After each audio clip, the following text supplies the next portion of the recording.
Hi YouTube, it's Kim. This is my week 3 update. I'm sorry I'm a couple days behind. Um, I just had a couple really busy days this week and I didn't have a chance to make a video, so I'm sorry. I'll get straight to the numbers, and I lost another 3 pounds this week for week 3, which is really good. When I weighed in on Thursday morning, I was down to 211 pounds. So that's a total of, I've got my notes here, 18 and a half pounds since surgery, which is really good, and 44 pounds since my start of my pre-op diet.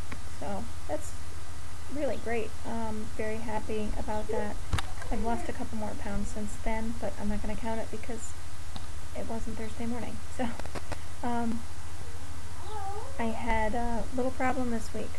I was doing wonderful. I have to say I had no problems with anything, with eating, with drinking. Water is a little hard, but I guess it's just because it's water and it doesn't taste great, so who wants to drink a ton of water? Before surgery, I was drinking a lot of water, but I don't know, it just tasted better. Now it doesn't taste so good. And the cold, I think it's because when I try to drink it really cold, it doesn't go down so hot. Anyway, I had no problems. I was doing wonderful, doing really great, and then on Tuesday night I cooked some fish, and it was just a piece of cod. I baked it, and I didn't put it in the blender. Right now, for the first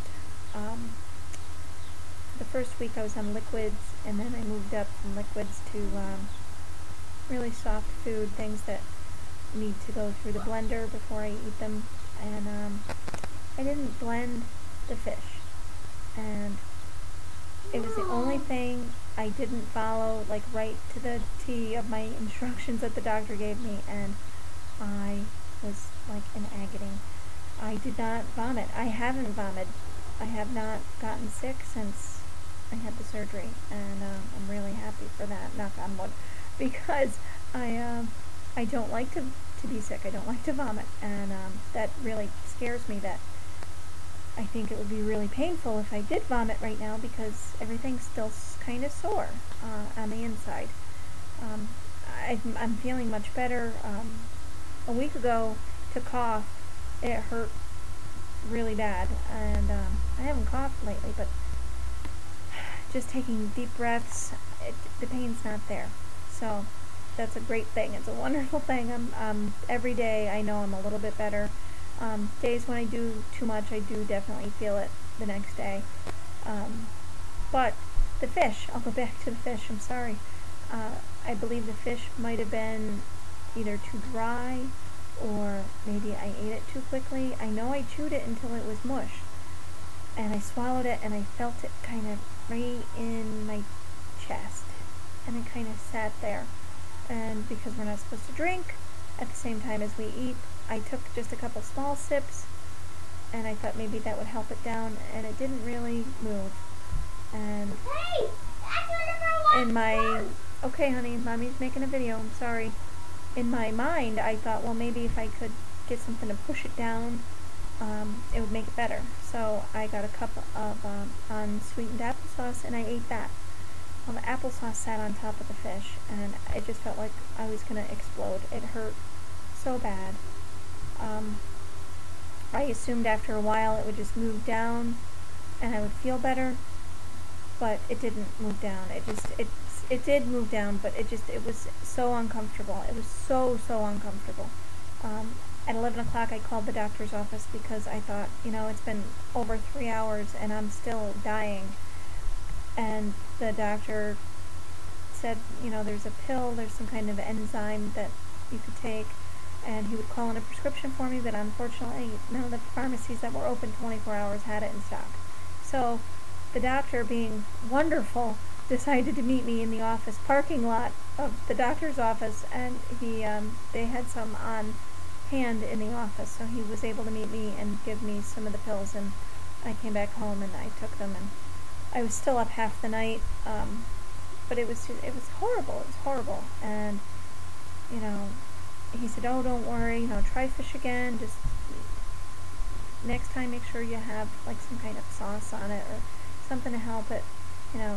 fish can be kind of dry sometimes, so maybe, I don't know. I don't think I ate it too fast. Maybe I did. I don't know. I was really upset with myself for that happening. It was very unpleasant, and I don't want to experience that again.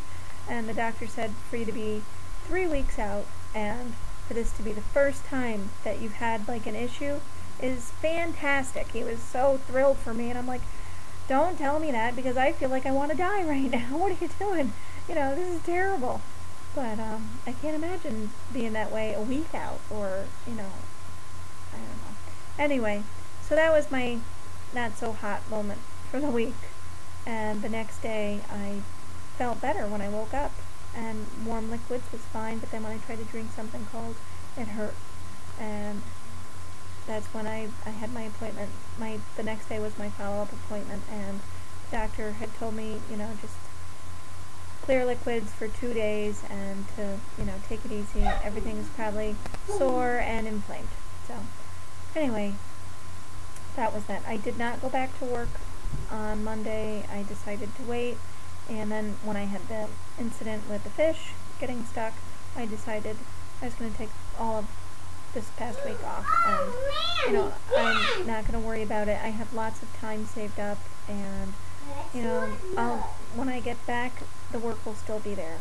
So I am shooting to go back for half days starting on Monday, and I told my boss, you know, I'm just not sure about sitting in a chair in the office for 8 hours right out of the gate. So I think what I might do is go back for, you know, go in the morning and leave at noon, and do that next week, and when I'm up to it, I'll increase it to the full day. What else is going on? I had an awful thing happen to me today, and I feel really bad. I was at Walmart, and I was walking out, and one of the people who work at Walmart was, my son's 5, and he's very talkative, and he loves people, and he was talking to the man, and he goes, "Oh, is that your grandson? He's a nice little boy." My grandson? Oh my God, I'm in my 30s. What are you talking about? And I just couldn't believe it, and I left, and it's just really kind of stuck with me now for the past, you know, couple hours. I'm like, how could that man think I'm a grandmother? I am too young to be a grandmother. And I don't know. And it's something how you always think about things that you should have said when something, you know, I should have asked the man, so are you a great-grandfather then? Because I know you're older than me. Are you a great-grandfather or a great-great-grandfather? My God, you've got to be 60. But I'm not mean, and I couldn't say that, but it just, I don't know, ticked me off. And then it starts making you wonder, you know, do I really look old? But I don't know. I don't think I look like I'm a grandmother. I guess I shouldn't let it bother me. I'm feeling great. My feet, I've had, you know, problems with my feet for so long because of my weight, and my feet have been feeling wonderful. My knees are feeling so much better. Being down to, you know, the low 200s is what a huge difference between being 255 and 211. It's like, you know, a huge change. And I guess I haven't really, you know, felt like I'm sorry. I'm sorry. Sorry about that. My son's just excited playing his game. Anyway, I guess that's about it. I won't go on and on about other things. Have a great week, everybody, and we'll hopefully do my update on time next week. And have a great day. Take care. Bye-bye.